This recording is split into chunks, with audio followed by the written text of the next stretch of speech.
So CODE is the Council of Ontario Drama and Dance Educators. Um, we'll do a quick acknowledgement. This is CODE's call to action. We acknowledge that our association spans land across Turtle Island, which is the territory of many Indigenous peoples. We honor them as the original storytellers and stewards of this land. May we never forget their legacies, and may we learn well the lesson their descendants have to teach us about living on and with the earth. We will practice this sign of respect, acknowledge the rich history of these lands and Indigenous nations, honor the truth of the past, and uphold our original treaty, the Tuo Wampum, to peaceably care for the land and each other through our drama and dance teaching practices and our French and music teaching practices, as may be the case. I'm coming to you today from land that was traditionally stewarded by the Anishinaabe, Haudenosaunee, and Chinootan people, and which is now known as the Haldeman Tract. But I recognize that the land that's currently reserved for those people represents only 5% of the original treaty, the original Haldeman Tract agreement. And so that calls me to action continuously to think about how I can advocate and be an accomplice in land back. So I linked nativeland.ca. If you have not ever explored that tool, it's a cool way to help your students see where Indigenous people shared the land in the past and in the present. So what is CODE? We are a subject association, and CODE was organized in 1970 by a bunch of teachers who felt that they needed to support each other, which is kind of still what we're doing. And the mandate of our charity, essentially, is to advocate for strong drama and dance education in schools and communities across Ontario by connecting educators, arts agencies, education organizations, pre-service candidates, and artists. And our goal is to support educators by providing high quality resources and professional development through conferences, workshops, and webinars. So some of the tools we already have for you, a curriculum walkthrough, best practices for teachers and artists working together. So if you're going to bring a guest into the classroom, what are some things that you should think about in terms of protecting your professional responsibility and supporting the artist, because artists are not always educators. They don't always understand curricular dance or curricular drama. And so how do we bridge their knowledge and our knowledge? We have some lessons about teaching the critical analysis process and exploring forms and cultural contexts. We have posters. So we have critical analysis posters that you can use as tools with your students. We also have scope and sequence documents to help you understand, especially if you're teaching more than one grade, what skills get introduced at what grade, and then how do they develop over time. And then we have elements of dance posters, the creative process, and elements of drama posters. And there's a poster for each of those ones with like some cueing questions. So those can be a great tool. You're always welcome to print them out or even to like put them into slides that you use with your students. So those are available as PDFs and as images on our website. And then I'm very excited. We just finished creating first 5 lessons for every panel for both drama and for dance. So some of them, a lesson could last multiple periods. For many of them, it's like how to establish your classroom in the first lesson, and then what are some tools that you can use to slowly introduce the foundations of drama and dance with some activities from experienced educators that they feel would be a great fit for most classes or for any class. Our website has over 200 resources. Many of them are free. They've been either paid for through ministry funding or they were something that felt too important not to make public. And then our members only resources are resources that our membership dollars have paid for. So teachers that have invested into CODE have helped make these resources possible. So those ones are available for members only. And you're able to sort of search by keywords. So if you're looking for something related to financial literacy or that social studies integrated or dealing with social emotional learning, you can have a look at what resources have those tags, or you can see them tagged sort of on the side as you scroll through all of the options. And the filters help you sort of narrow down among our resources what might be a good fit. Some of our writing projects that we've done, we just published work that we started in 2022 related to the science of reading and the changes to the elementary language curriculum. So we have 5 or 6 resources that got published that deal with teaching literacy skills in embodied ways, and also like put together critical literacy with the science of reading, which is super cool. And Grounded in Space and Place is about like connecting with the earth or thinking about our place in the world, what kind of stand we can take. So those are some awesome projects that we have done with member dollars. I prefer answering your questions, but there's a few more slides of just me chatting. So we've got so many questions about how to teach Indigenous content as an accomplice. And we have a document that we built in partnership with FNMI Yale called In a Good Way, which talks about things not to do, but also things to do. And that's something we're currently trying to build on, and hopefully we'll have something in the next year or so that will expand on that, how to approach Indigenous, the process of being an Indigenous accomplice. We have a resource hub that we're slowly building out called Addressing Oppressions Through Drama Dance, and hopefully that will support teachers in having a trauma-informed, justice-oriented approach to identity in the classroom. And we had some amazing folks join us for a panel called Recognize, Reflect, and Refocus. And they have some really practical pieces around how to address anti-Black racism in the drama and dance classroom. I won't go through this, but on our Join Us page, if you're not already a member, there are some reasons that you should join us. And I will plug our code conference that's coming up in October. If you have found anything that we've done in a webinar useful for you, consider joining us in person, because the learning is always so inspiring to me. This is like the best PDI I have ever done, consistently every time. And it connects me with other educators that inspire me. So I really hope you'll consider checking that out. And we've got some Facebook groups. So if you are looking for, there's like primary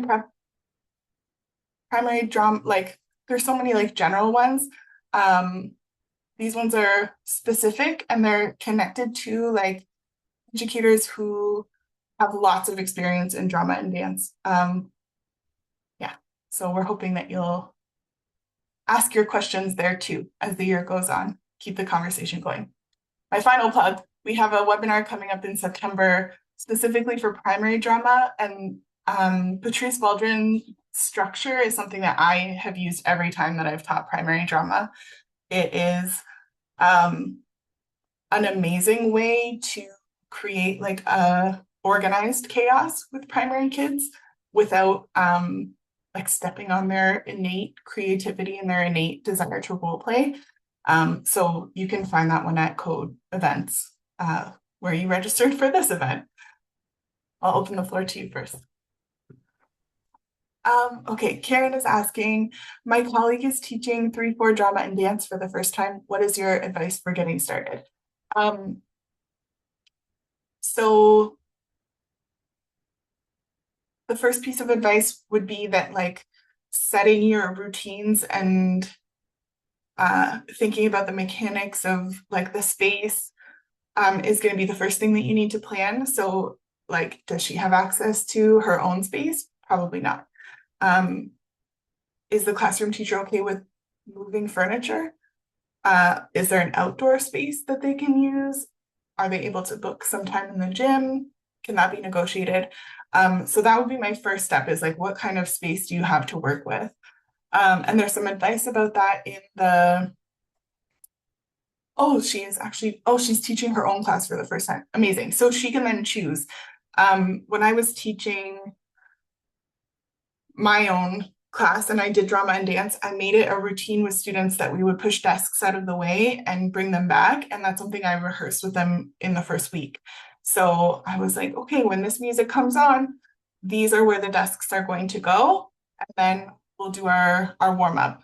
And then at the end of the period, when this like song to cue you to put the furniture back comes on, we would put it all back. And that was like a routine that we rehearsed so students knew what the expectations were. And it saved me so much time because I didn't have to go through that process again and again with students like, okay, this time we'll move our desks, this time we won't. Yeah, and like, do students need to make a circle with chairs or do they have a carpet space? Like, figuring out space is going to be a big piece because that influences how and what kinds of activities that she would end up using. And then my second piece of advice would be to check out our Art Fusion First 5. The educators that wrote those resources have built in lots of tips about how to get started, how to establish contacts with students around drama and dance. Yeah, and then my next piece of thinking would be, do I want to integrate my drama and dance with other subject areas, which is something that I often did. I kind of like oscillated between mini lessons for drama and dance, mini lessons for science, and then I would have like a bigger structure that kids were working through. So they would be using role that we had practiced, or they'd be using Tableau, and then we would relate it to the science concepts that we were learning. Or I would teach kids about the concept of energy in dance, and then we used it to make a molecule dance and explore the states of matter. So does she want to integrate things or does she want to keep them completely separate? That's sort of up to her. So that's like a choice to make. Yeah, and then that first 5 in terms of teaching drama and dance for the first time, I think would be really powerful because it gives her some confidence in knowing like how those activities are going to work, and then choosing like, what unit do I want to do next. I was just going to say quickly, Tessa, that also understanding the creative process and critical analysis process also feeds nicely into the assessment piece too. Yeah. Yeah, so yeah, choosing like what skills you're going to look at, using the scope and sequence document to kind of figure out where kids are at. Let's say that I wanted to assess like primary ability to demonstrate a role. So I might think about like, okay, the curriculum says that role is shown through gestures and body language, and that kids are committing to it. So they're staying in role. And then based on that, I might come up with my success criteria. Like, demonstrating a role is using facial expressions, using body language. And so what I typically do, because I usually would only see students for like 40 to 50 minutes once a week, and I had lots of classes, or even with my own classroom, was create a table on a blank piece of paper and put my student's name, one per box, and then reuse that same sheet over and over, but change the code I was using to assess. So I might put the title as role and put the dates that I was assessing. And then I might have like a legend in the bottom that was like, triangle means they used facial expressions, or circle means they stayed focused. And then I would just sort of put my like expected behaviors. I might put like, oh, making jokes out of role when they're supposed to be in role, as like an expectation of something I might expect to see. And then I would create sort of opportunities for students to develop their role. So maybe they are using a convention like peer-to-peer interviews where they have to stay in role. One person is the interviewer, one person is the person being interviewed. Do I have a rubric? There are some in the first five, there's some rubrics. Lots of code resources have those assessment tools there for you already. But I think like the the thing about that is like it's quite flexible. So, one day I'm looking at role, I'm going to use the same tool and come up with my own codes for um like time and space. The student is able to like use their imagination to describe a fictional place that we're gonna hang out in. And then I would think about like those pieces. And usually in our resources, we would put kind of like what are the success criteria that you're looking for. So there's definitely some primary ones where I have created those tools that have like suggestions of what to look for. And then I do also use rubrics. So if students have worked through the creative process, there will likely be a rubric that we use where I take some of my observations, like, oh, I noticed this student gave an idea. Cool, they were imagining and generating. Or this student offered a suggestion for a different way to do something. They're like revising and refining. Or this student participated in the like process of like exploring different ways of doing something. They were exploring and experimenting. And then when I go to my rubric, I'm like, okay, they use their thinking and inquiry skills because I've seen evidence that they use stages of the creative process. Lots of the assessment in drama and dance happens in the moment. So it's much harder to do a rubric for every single one of your students. So I find the anecdotal record like table that I described is the most efficient way of keeping track of those things. Yeah, it's also very quick. And I use the same tool sometimes over multiple days because I didn't get to observe every single student. So we might be doing similar activities the next day, and then I have a chance I'm like, oh, I didn't look at this kid. I didn't see them last time. So then I have a more complete record, or a student was absent. I can use that same tool on multiple days. And that can also show me growth, like from day 1 to day 4. Maybe the first day I wasn't seeing this, but after we did it the third time, that student was able to demonstrate that skill. Share something that has been useful for me, Tessa? Of course. Yeah, sometimes often it's really, really simple things. And I I like to remember that you can summatively assess parts of the creative process as well. So, for example, if I'm trying to encourage or teach or focus on collaboration and creativity in a group setting, I might assess that specifically and explain that to the students that I'll be watching to see that everybody's participating equally, that you guys are accepting each other's ideas positively, and then choosing the best thing for the group piece or the overall product. And so sometimes it's in the very simple things. As long as the students are aware, you could evaluate even just group work. Yeah, my only concern about that is that group work falls under the learning skills, which we do need to assess, but uh Or like more specifically in the exploring and experimenting, are people sharing ideas? Are people receiving ideas? I guess, is that still learning skills in your opinion? no, Okay. no, but yeah. Exploring and experimenting.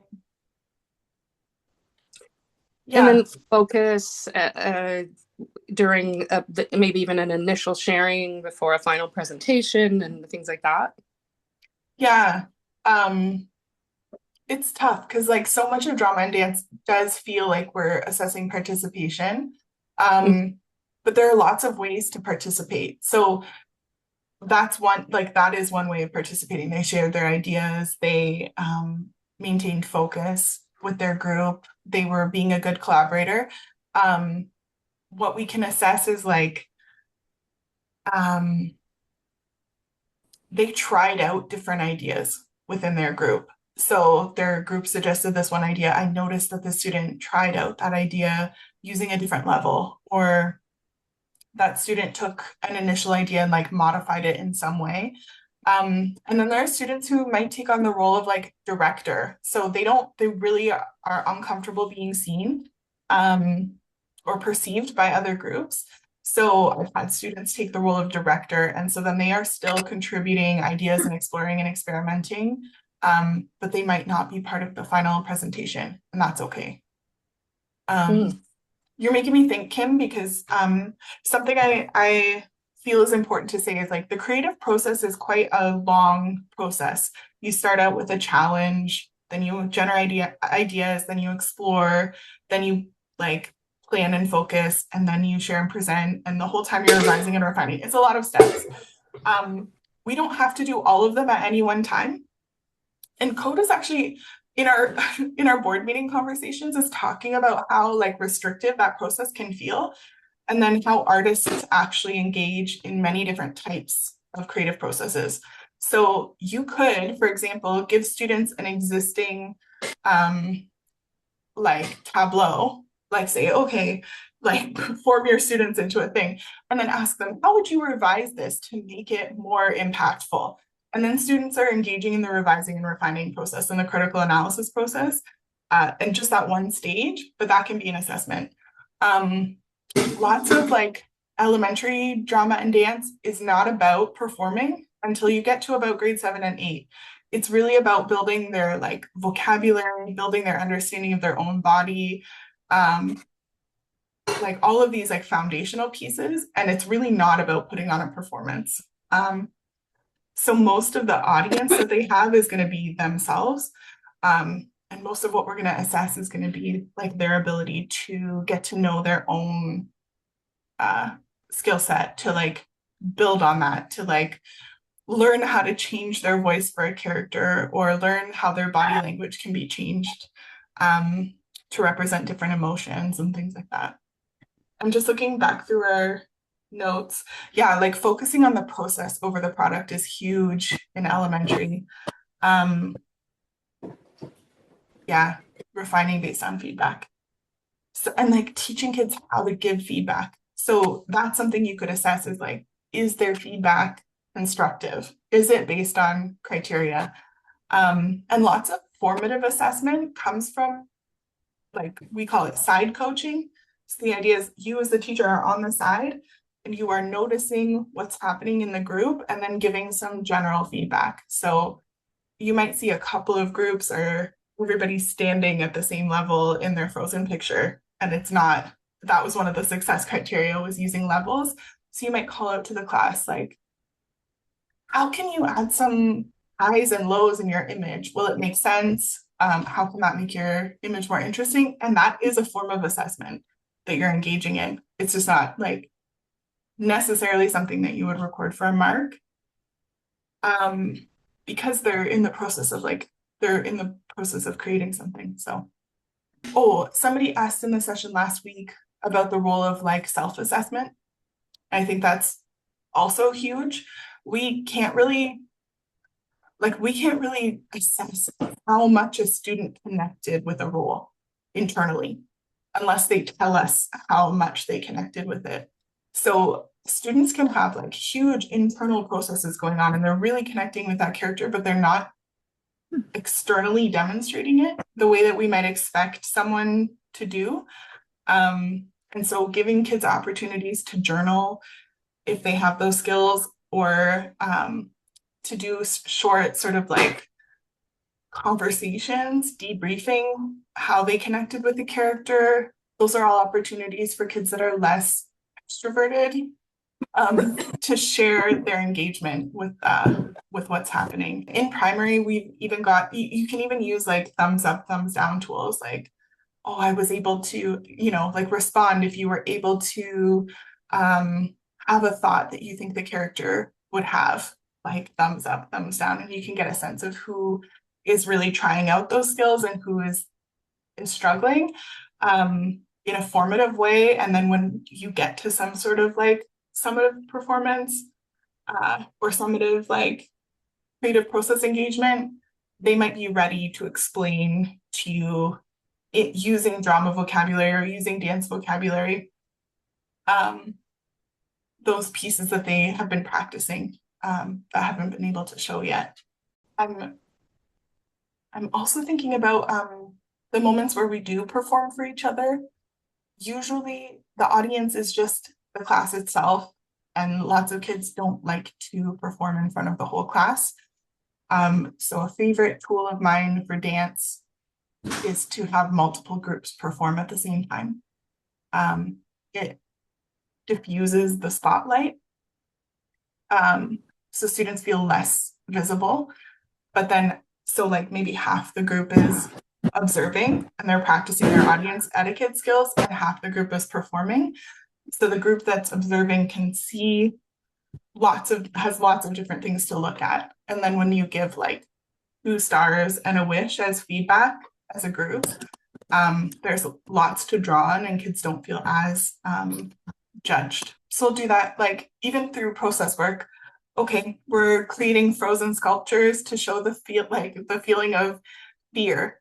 I count down from 10, they freeze into the frozen picture, and then I ask half the group to unfreeze while the other half observes. And then they go back to their spot. 10, 9, 8, 7, 6, 5, 4, 3, 2, 1, and the other group unfreezes to observe.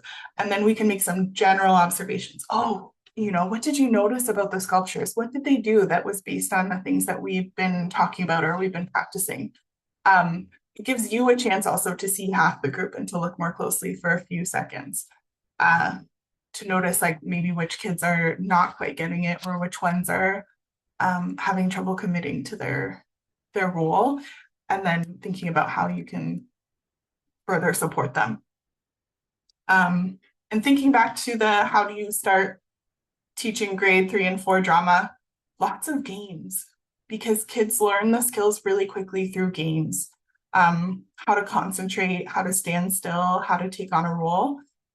Lots of games are suggested in those first 5 resources, but Code also has like a repository of games with what skills they're practicing on the landing page, so you can get a sense like, okay, this is a good primary game for building concentration, or this is a good one for building a classroom community and building some safety for students. And even like Tableau or the idea of a sculpture, there are lots of games where kids have to stand still to not get caught, and they will stand still for so long that it's shocking. And then they're able to like build up that endurance so that when it comes to something curricular, they have more of that skill ready and available to them. In my own undergrad, I took drama in education, and one of the games we played was called Fox and Rabbit. And then we turned the whole game where one student tries to escape into a safe rabbit hole and it kicks another student out while the fox chases. We turned that whole thing into a discussion about predators and prey for our science unit, or as a theme that we could discuss in relation to a story that we were going to read. So the idea of being like chased or hunted, and how, like, what feelings does that bring up for you? So games are like a window into students thinking really deeply about abstract themes and topics. So in your literacy, if you're integrating, or in your French class, even you want to talk about a concept like feeling excluded. I love playing this game called Alien Greetings. Students have to make up a gesture to greet somebody else, and then the other person has to respond with their own greeting, and they're both made up. And then I talk to them about like the French cheek kiss, and how in society we all make up the rules for how we're going to engage with each other, and it's really arbitrary and it just depends what sticks. And then the kids can talk about, what other ways do you know of greeting each other? Like, why are greetings different in some cases and not in others? How did it feel to be greeted in a way that felt unfamiliar? There's lots of taking these like really abstract concepts and making them really concrete for kids, and a little bit silly and a little bit fun. Usually I do French, and I'm going to be doing drama with my grade 7s and 8s this year. So I was looking for ways to just kind of have lessons that have both drama and dance mixed. So I might be jumping into kindergarten in grade 1 for the first time in like a decade. Mm-hmm.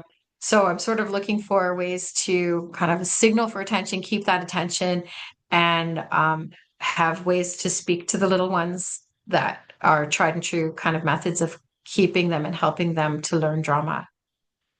Signaling for attention is so personal. For me, I often do like hand clapping, or like 1, 2, eyes on you, 1, 2, 3, eyes on me, something like that. There's one like that. Or hands on top, that means stop. That one's pretty good, especially if their bodies are busy. With every class that I have, I explicitly rehearse routines like that in the beginning. So like the first day at least is just, let's practice these things. This is the way we do things. And if that's going to be your home, like grade 1 prep, yeah. So I'll also ask the teacher, what do you do? It's like a small effort to remember what each class does, but then you're consistent with what that teacher is doing, and it's much more effective to get their attention because it's the thing that they're doing all the time. My other advice for primary is to use the most dramatic voice that you possibly can, because then it feels like you're telling a story the whole time. And another favorite strategy for giving instructions is to chunk it into 3. And then I make a 1 and I stand in one spot. And when I give the second instruction, I move to 2. And when I give the third instruction, I move to 3. So I'm creating a visual paragraph. And then I go back to 1 and say, what was the first instruction? And I have them repeat it back to me. I've been teaching secondary and they made fun of me for making too many gestures, my ESL students. But I often, if the first instruction is to go to their spot, I'll be like, okay, first go to your spot. And then when they're repeating the instructions back to me, I'll make the gesture again. So I'm just trying to give them as many ways of integrating the instruction into them as possible. And then when I say go, I can repeat the instruction just to keep them on track. One of my routines is that they do not move until I say go. The instructions are not finished until I say go. And if they leave before I say go, they might miss something important and feel confused. So we do a practice where I give instructions for something simple, like make a circle. But until I say go, they can't go. And we keep practicing that, things like that. But it feels like a game to them as well. And then probably the silliest classroom management thing I've ever done. I had kids who were playing pretend in another teacher's room and they had like pulled out math manipulatives and things like that. It was like quite a mess. And I made it a game to tidy it up. I was like, how am I going to get them to do this? I was like, I'm a dragon and I see all this treasure lying around the room. If it's not cleaned up in 2 minutes, by the time this song is over, I get to keep all of the treasure. And then naturally, they wanted to hide the treasure from me and they cleaned it all up. So it wasn't part of the rest of my lesson, but it was just like a very quick, silly, how can I make tidying up a game for them? That was a funny one. Students who weren't paying attention would notice they were missing out and get on task, hopefully. I feel like that's going to be most games, Janet. There probably is one that's particular, but like lots of teachers use the strategy, like if you can hear me, snap once or you clap once. You can hear me, clap 2 times. Sometimes I whisper my instructions to students if they're being really silly, because then they have to get really quiet to hear them. I agree. You kind of touched on some of those just by your illustrations, like creatively using imagination, starting a story, changing the quality of your voice. If you had something where it's like you create a climate where you generate a story as a class, and then once you started, everybody like, wait, I missed out. I missed the beginning, so I better tune in. That could lead in the right direction. There's like a couple of improv games that are like that, like 1-line story or 1-word story where each person in the circle contributes 1 piece to the story. The stories get so silly. And then the class is laughing and having a great time and it's so joyful. With things like that, the only piece that I like preface is like, oh, it has to be, if you're going to share something, it has to be something you'd feel comfortable saying to the principal. Or sometimes I'm more explicit, like, we're not going to talk about things where there's like violence, or we're not going to talk about things where this happens, just to try to like keep their play directed in a positive way. My inner Mr. Rogers is telling me I shouldn't phrase things in the negative. I should say, we're only going to deal with stories that are safe for all the characters in the story. This is not, yeah, I love him's suggestion of this is not a pair of scissors, it's a hairbrush. This is not a roll of tape. Yeah, it's a great game. There's a book too, This Is Not a Box. So you could build connections with some literacy there too. My other advice for classroom management is I use music as cues. So tidy up is this many minutes. And I love the song Trash in the Camp by Phil Collins and NSYNC from the Tarzan movie, the Disney version. It's such a silly song with no words, and it's so memorable to the kids that they as soon as it goes on, they know what it's for.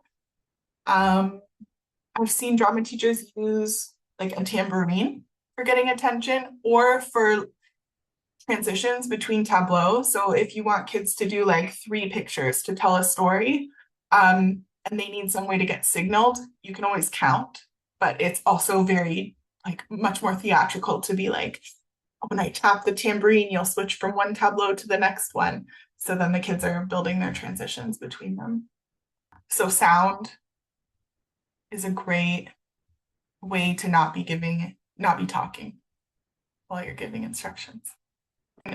If you stay in grade 7 and 8, and you want, there are resources on the Code website that have both drama and dance, but I've done lots of like my own, like created my own units that use both drama and dance.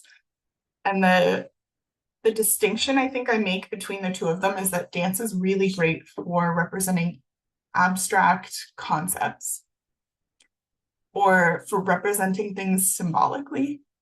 And drama is really great for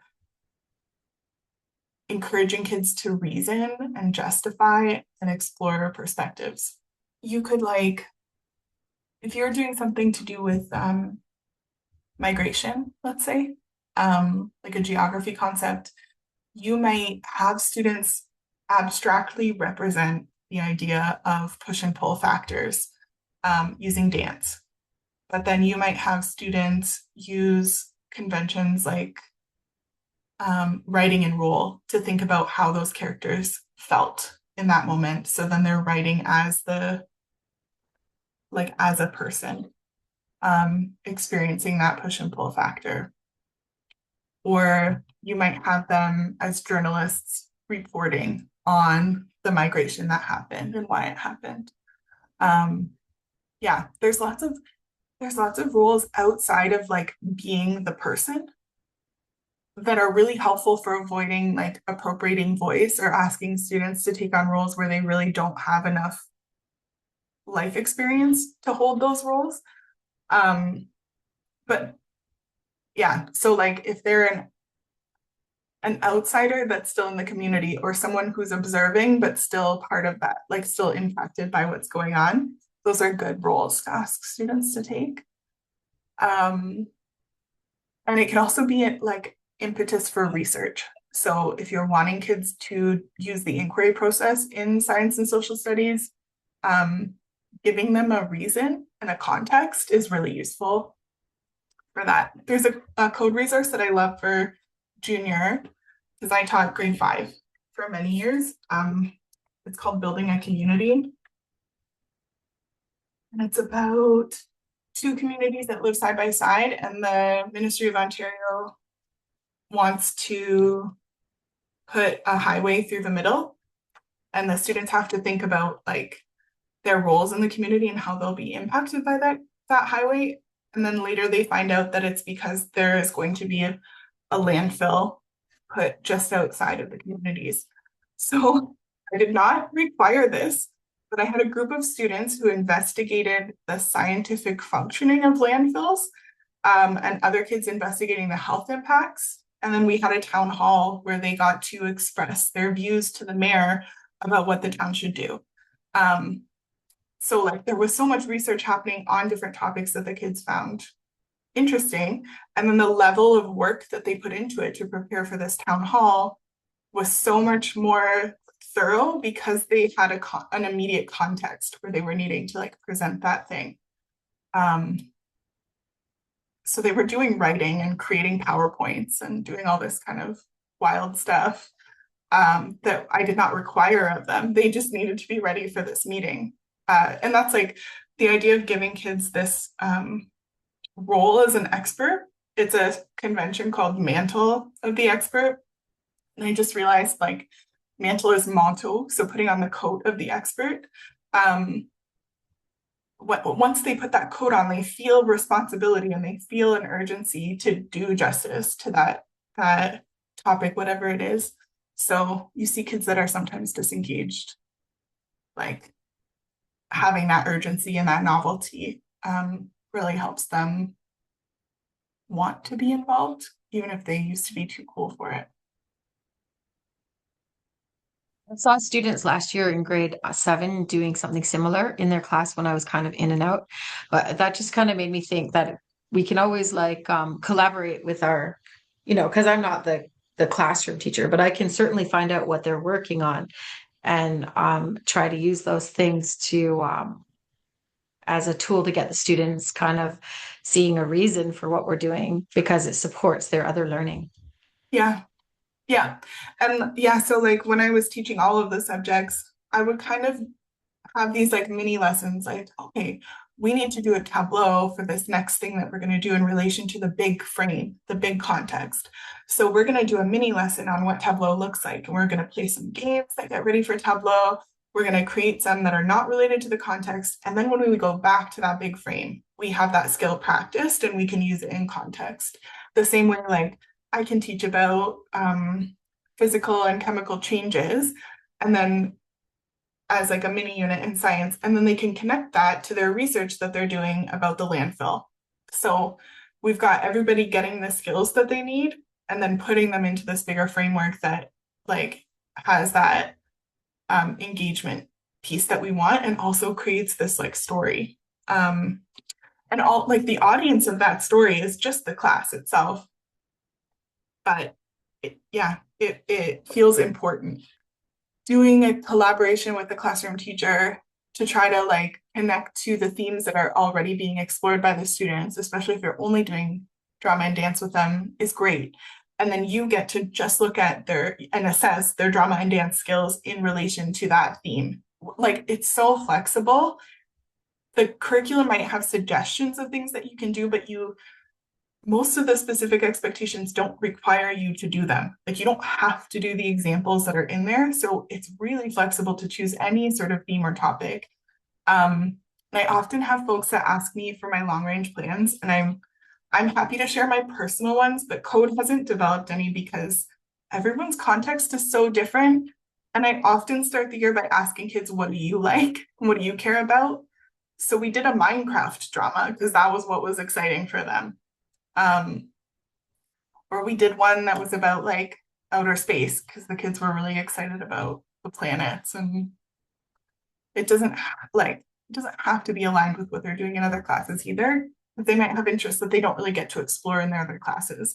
And in grade 7 and 8, current issues is something if you feel confident exploring, like that can be really great for them because they maybe are not talking about those with anyone anywhere else.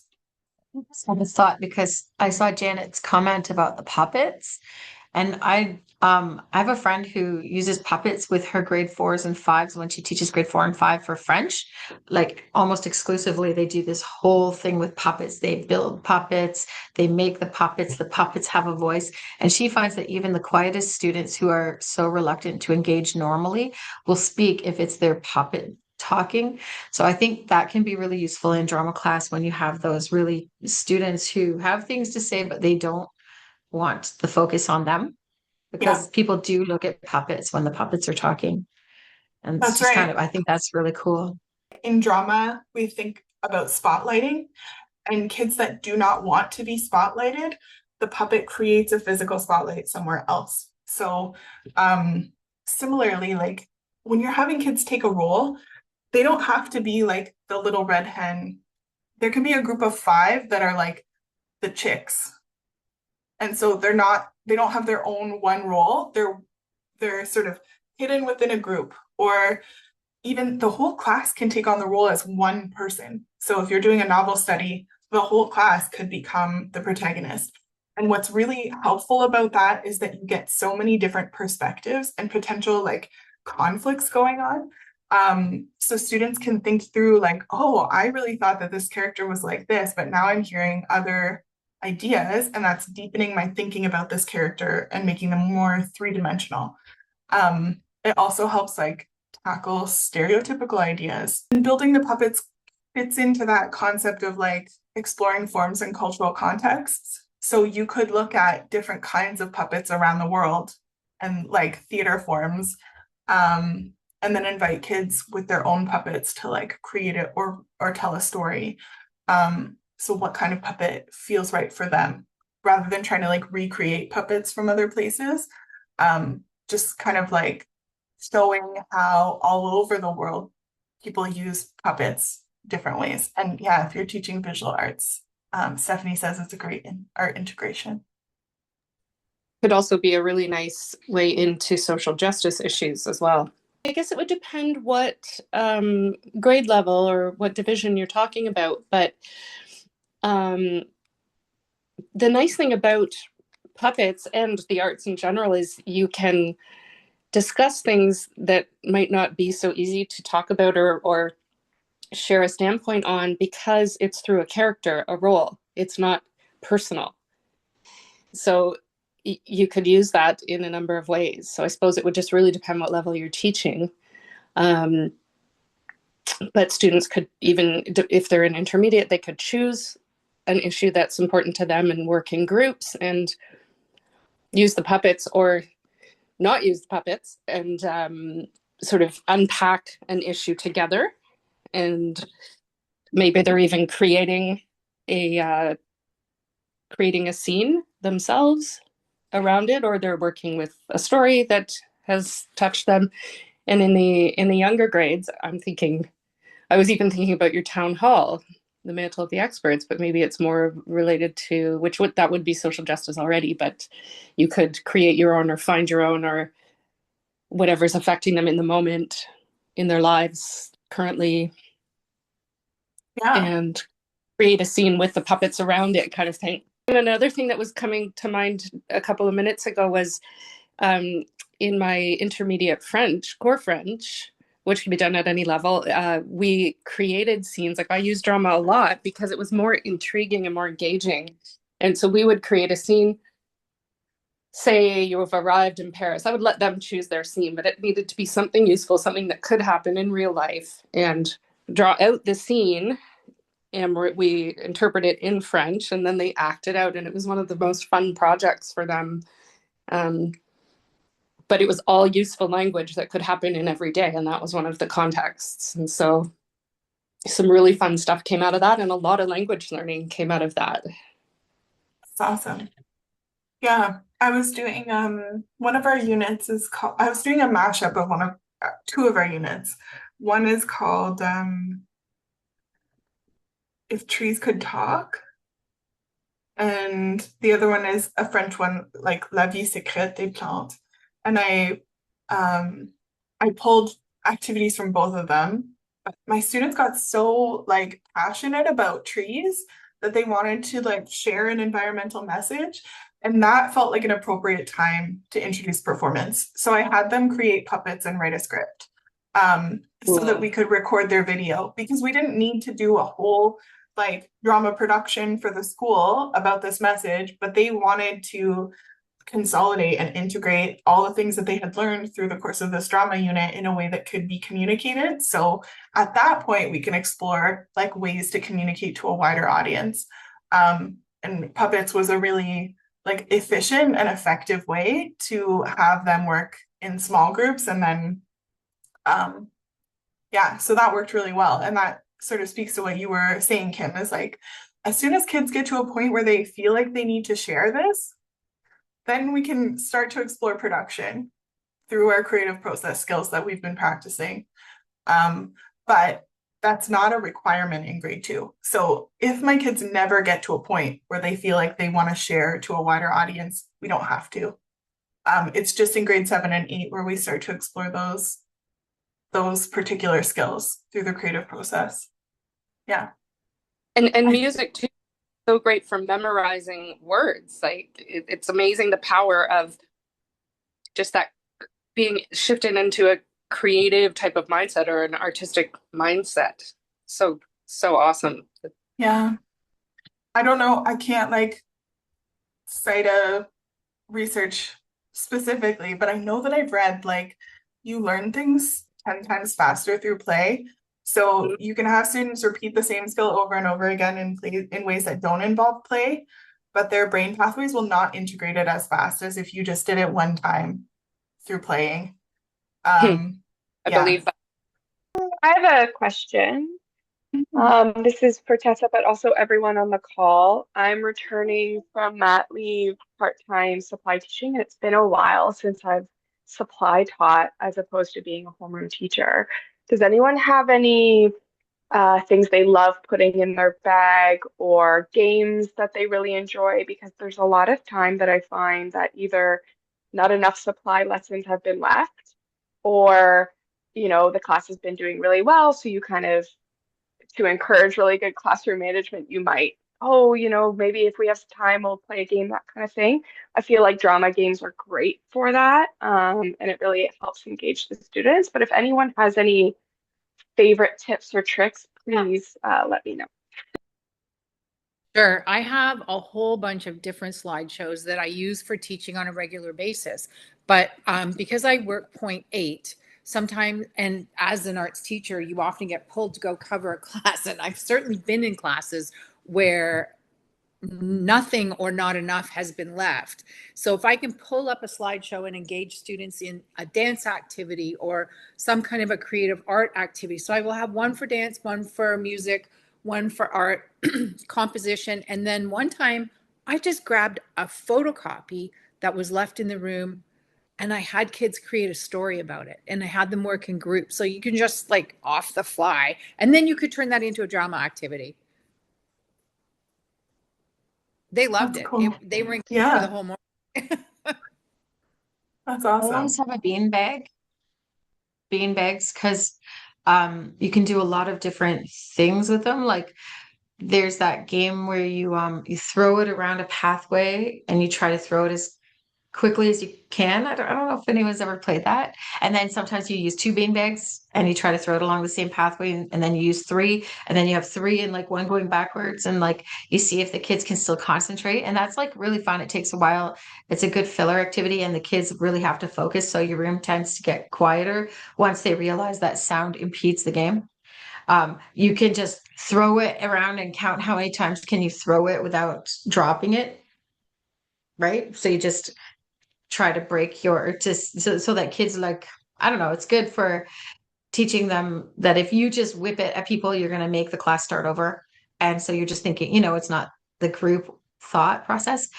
Or you can have them play like category game, like name kinds of cars while you throw it around and see how many they can do without running dry or repeating a word. And I don't know, I think the beanbag just makes, they just, anytime they can throw something around, I get better concentration. And that's like stuff I do in French class, but I think I would do that also in drama, just as a quick, like, oh, damn, we got 10 minutes left to kill. And what are we going to do? Oh, here's beanbag.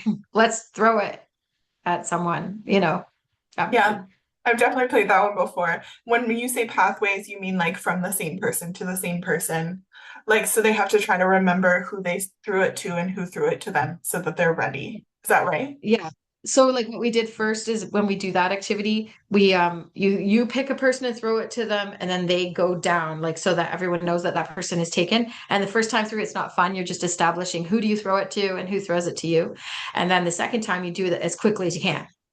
and you timer it. And then you put in 2 beanbags, one of them that starts at the beginning and the one that starts midway. And then, of course, it gets more complicated every time you add in an extra beanbag, even though all they're really doing is throwing 1 beanbag to one person every time.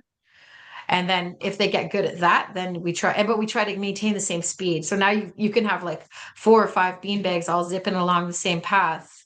And the goal is to always do it at the same speed.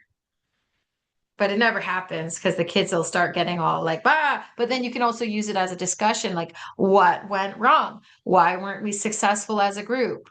And it'll be like people weren't talking, people were trying to be silly, they weren't focused. And it's a really good generator for how do we behave as a group. Yeah. I like framing it in terms of like, give us a tip. When was it really working? What can we try to do more of so that we're more successful as well? Another good one for that. Strategies did you use? Yeah, like, oh, when we got into a rhythm, it was really easy to keep it going, for example. I like this one called Pass the Clap for that kind of concentration exercise too, where you have to clap at the exact same time as the person beside you before you clap with the person next to you, and you try to go around the circle as fast as possible. I'm gonna just like link Code's Circle Games resource because I always just have that ready to go. Name circles, count to 20, where the class has to try to count to 20, but you don't know who's going to say the number next. And then each time you try to get a little bit further. Or kids really love the one like the wind blows, or sometimes it's called fruit salad, I think, where like the wind blows for anyone who's wearing black, and then anyone wearing black has to switch places in the circle and try not to be the last one. There's also throw your face. Connie, to your point, if you don't want to use an object to throw, you can throw your face. That turns it into a drama game. And then if I'm remembering correctly, someone has to repeat your face, or they just make up a new face and throw it forward. Or you can do both ways, I guess. And then Tessa, I've used Pass the Clap in a similar way to that. You clap and you send it forward to somebody with your eye contact, and then they take the clap and pass it forward, and then you can time that. It goes fast as you can, or get as many as you can in 30 seconds or a minute, and it's great for focus too. Also community building. Yeah. There's some silly ones like look down, look up. So everyone in the circle looks down, and when they look up, they all have to make eye contact with somebody. But if you look at each other, you die dramatically, and then you try to, yeah, it's hard though. I was doing this one with my secondary ESL students, and for the first like 5 rounds, they just weren't looking at anybody. And I was like, you have to look at someone. We didn't make any matches. It got very boring, but usually that's not what happens. And they also really liked this one called Nod and Switch. So there's a circle and there's one person in the middle, and people have to try to establish without talking that they're going to switch with each other. So if they both nod, they try to switch places before the person in the middle can steal one of their spots. They loved this. They thought it was so fun. You can Google drama games, Google community building games and activities, and there's no shortage of these. And then Code obviously has tons on the website too. I think there's some in the intermediate dance new unit for arts, the Art Fusion. Yeah, I would say, Stephanie, like find a few games that you like know how to set them up quickly and feel really excited about, and then just try like adding one new one and building your toolbox that way. I'm running, but I think it's really awesome that this exists. I have to say, I didn't hear of Code until it was on Facebook. And now I'm very sad that I didn't hear about it so long ago because it's been out since before I was teaching and I didn't ever hear of it. So I'm going to spread the word and get a membership. And I think it's really awesome that people are collaborating for this. Funny, I was so fortunate as an undergraduate student to be required to volunteer at a code conference. That was how I heard about it. And I was so like inspired by the conference that I just kept going and then ended up on the board. So everybody that is involved with the code board are people that just really want to help other people. So I'm really excited that you're hanging out with us and yeah, we're the Patrice, if you're doing primary, the Patrice Baldwin webinar is going to be fantastic. She's amazing. And I'm really excited about our conference in October. It's in Kitchener. Like the lineup of presenters is just phenomenal. I'm super, super excited. So, if that's available to you, we would love to have folks at that as well. Do you know if that's a thing where you go during the day, like during the school week and try to get like release and go to it like a conference, kind of like they do for the maths? You can. One of our days, the Friday, is a master class that's free for code members. Um, and then the rest of the conference takes place on Saturday and Sunday. Oh, thanks, Stephanie. Yeah, and we have regional Facebook groups as well. So depending on where you're at, there's like you have like a regional coordinator for code. So you can like reach out and find out about like what they know about your board. Yeah, just like we also are so happy to come in and do PD at school boards if we're able to. So you know, the only way for us to really get that access is through teachers connecting us with the people in the board. So if you would love for like code to come and do an in-person workshop in your board, connecting with your arts consultant and your regional coordinator is the way that we would try to make that happen. So I also yeah, have, I'm one of our union executive, so we could maybe put that on through our local office yeah, yeah. in the arts Oh, committee. I don't need to like Yeah. explain this to everybody, but code is under like the same umbrella of OTF. Like we're on the curriculum forum through the Ontario Teachers Federation. So we have been trying really actively to connect with unions because we should be working together. Yeah, so amazing.